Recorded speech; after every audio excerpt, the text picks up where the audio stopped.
संतोष देशमुख यांची हत्या कशा प्रकारे झाली याचा सगळा वृत्तांत पोलिसांनी सादर केलेल्या चार्जशीटमध्ये आलेला आहे। या आरोपपत्रामध्ये फक्त लेखी पुरावेच नव्हे तर ज्यावेळी हत्या झाली त्यावेळचे फोटो आणि व्हिडिओ देखील पोलिसांनी जोडलेले आहेत। ते व्हिडिओ आणि फोटो प्रत्यक्ष पाहिल्यावर कदाचित एखाद्या राक्षसालाही पाझर फुटेल इतक्या निर्घृणपणे मारेकरांनी संतोष देशमुखांची हत्या केली आणि हत्येवेळी मारेकरांनी त्याच मोबाईलमध्ये चित्रीकरण करून त्याचे सेल्फी सुद्धा घेतले। पोलिसांकडचे फोटो आणि व्हिडिओ आम्ही दाखवू शकत नाहीत, ते इतके विदारक आहेत।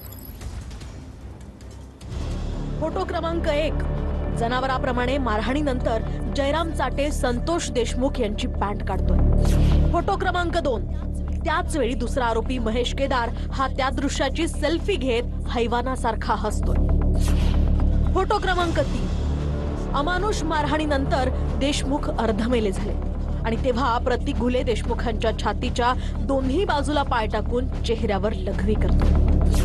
फोटो क्रमांक 4, संतोष घुले देशमुखांच्या शेजारी उभा राहून फोटो काढतो, त्याच वेळी हैवानी आवेश त्याच्या चेहऱ्यावर दिसतो। फोटो क्रमांक 5, मारेकरी जयराम चाटे हा देशमुखांच्या अंगावरील शर्ट ओरबाडून काढतो, काढलेला शर्ट हातात धरून हसतो।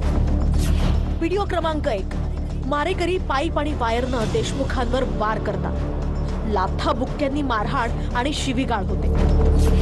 व्हिडिओ क्रमांक 2, वायरी सारख्या हत्याराचं बंडल देशमुखांच्या पाठीवर मारून वार केले जातात। व्हिडिओ क्रमांक 3, ही दृश्य पाहून जल्लाद आणि राक्षसांना सुद्धा पाझर फुटेल, पण अशा वेळी महेश केदार सारं हसत हसत शूट करतो। व्हिडिओ क्रमांक 4, मारहाणीनंतर सुदर्शन घुले हा सगळ्यांचा बाप आहे असं देशमुखांनी म्हणावं यासाठी त्यांना जबरदस्ती केली जाते।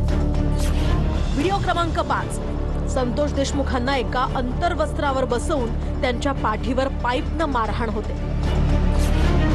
व्हिडिओ क्रमांक 6, हैवानासारख्या मारहाणीनंतर देशमुखांच्या शरीरातलं रक्त ओघळून त्यांच्या तळपायापर्यंत आल्याचं दिसतंय।